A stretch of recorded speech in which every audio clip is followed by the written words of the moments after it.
Assalamualaikum warahmatullahi wabarakatuh. Bertemu lagi dengan Bang C di Yona Sehat Jiwa. Salam sehat jiwa. Kali ini Bang C akan menjelaskan atau membahas tentang bagaimana cara mengontrol marah dengan secara fisik atau pukul bantal.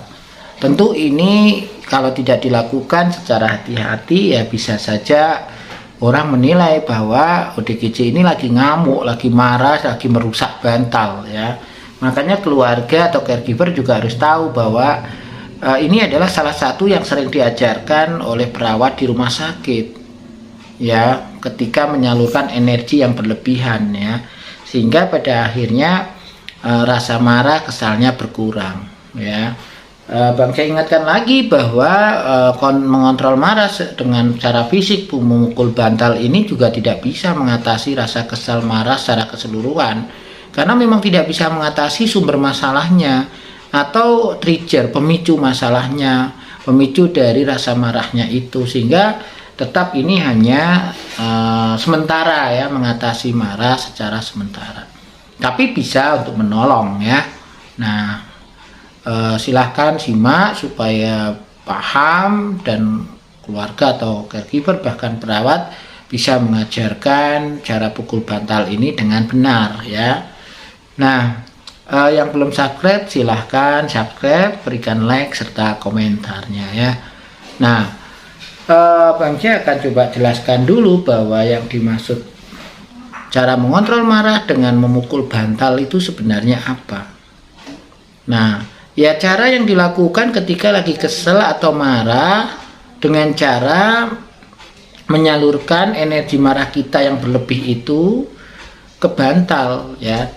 Ya 3-4 kali pokoknya dilakukan sampai baik ya, sampai marahnya itu berkurang seperti itu ya. Nah, kemudian tujuannya apa? Tentu untuk menyalurkan energi, menyalurkan tenaga yang berlebih ya, akibat marahnya itu kan. Kalau orang lagi marah itu kan ototnya tegang ya, matanya tegang ya, mengepal, kayak ingin melampiaskan kemarahannya pada siapapun seperti itu ya, sehingga akhirnya marahnya ini ya kalau tidak disalurkan dengan cara yang tepat bisa disalurkan ke cara-cara yang tidak benar seperti itu ya. Nah, kemudian alatnya apa sih? Ya tentu bantal ya, bantal, sehingga memang cara ngontrol marah secara verbal ini, secara pukul bantal itu ya nggak bisa dikerjakan di sembarang tempat ya, di pasar, di jalan, di sekolahan ya nggak bisa, tapi hanya bisa dikerjakan di rumah. Nah, langkahnya seperti apa ya? Kalau lagi marah, kesal tak sama orang tua atau saudaranya atau dengan dirinya sendiri, ya dikenali bahwa oh ya sedang mengalami marah, kesal, dan dia perlu mengontrol marah dengan baik dan ingin menyalurkan rasa marah, energi yang berlebihan itu ke bantal. Nah, dia bisa masuk kamar ya, masuk kamar, kemudian segera mengambil bantal. Nah, kemudian bantalnya itu di pangku ya, di pangku seperti ini bantal. Nah, kemudian di pangku. Nah, kemudian mulai bagaimana dipanggil ya. Rasa kesal ini kan udah dongkol banget ya, sudah sangat luar biasa.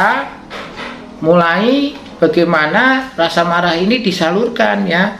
Kan awalnya itu puncaknya kan selalu di otak kita itu penuh, kayak penuh gitu, pusing banget ya, luar biasa sekali. Nah, kemudian mulai salurkan ke bawah, ke bahu, kemudian ke lengan, kemudian ke lengan bawah, kemudian ke telapak tangan kita, kumpulkan di bagian sini ya. Nah, kemudian mulai dipukulkan. Nah, tentu itu langkahnya seperti itu, dan lakukan itu 3-4 kali. Kalau memang belum, ulang lagi. Nah, ini contohnya ya, Bang C lagi kesel sama seseorang dan muncak banget seperti mau mukul gitu loh, mau mencelakain dia, tapi kan nggak benar itu. Maka akan lari ke kamar atau ruangan segera mengambil bantal, set. Nah, duduk, kemudian langsung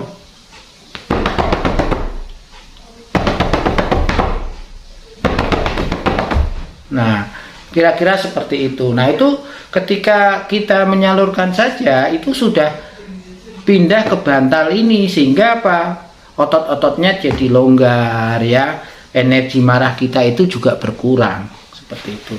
Nah, tapi ingat bahwa memukul bantal ini tidak akan bisa menyelesaikan masalah yang membuat kita kesal atau marah ya. Yang bisa ya kita mencoba curahkan atau menyampaikan ke orang lain bahwa kita sedang bermasalah atau memiliki sesuatu dan mungkin kita butuh solusi. Nah, tentu mengontrol marah dengan memukul bantal ini perlu dilakukan berulang, maka harus dijadwalkan ya, harus ada jadwal latihannya supaya nggak lupa ya.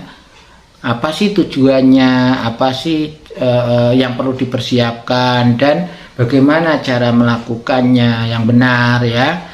Nah, sampai pada akhirnya terbudaya. Nah, sehingga di rumah ketika ada rasa kesel, marah ya dengan seseorang, itu bisa langsung terpola bahwa kalau dia belum sanggup cerita, dan kalaupun ketemu dengan penyebab marahnya, penyebab kesalnya akan menjadi runyam, maka akan diturunkan dulu energi marahnya ini ya dengan memukul bantal. Nah, tentu bisa saja sih tidak harus memukul bantal, tapi bisa juga dengan relaksasi napas dalam yang sudah pernah Bang J jelaskan ya, atau praktekkan. Yang pasti adalah bisa dilakukan untuk mempolakan. Kalau energi kita berlebih, kita salurkan. Sebenarnya ini bisa saja ya dengan olahraga atau beraktivitas ya, namanya konversi energi. Bagaimana menyalurkan energi berlebih kita ke sebuah aktivitas. Tapi kan saat itu belum tentu ada ya.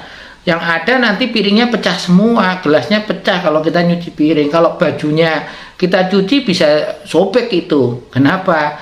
Ya energi kita terlalu berlebih, akhirnya tidak terkontrol ya sobek-sobek kan, sehingga kan kadang-kadang ya resiko kalau kita menggunakan kegiatan sebagai penyaluran energi ya, mungkin olahraga ya, lari, atau kalau di luar itu kan ada boxing ya, ada apa namanya tuh, kantong berisi pasir kemudian ditempilingi, tonjoki. Nah, itu juga bisa juga untuk penyaluran energi seperti itu ya.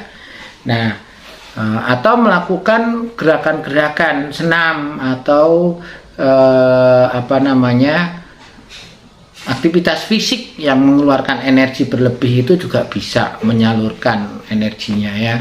Yang penting adalah intinya menyalurkan energi yang berlebih dari tubuh ya, sehingga kita kalau sudah berkurang energi marahnya, otot-ototnya sudah mulai rileks, ketegangan emosi dan pikirannya juga mulai membaik.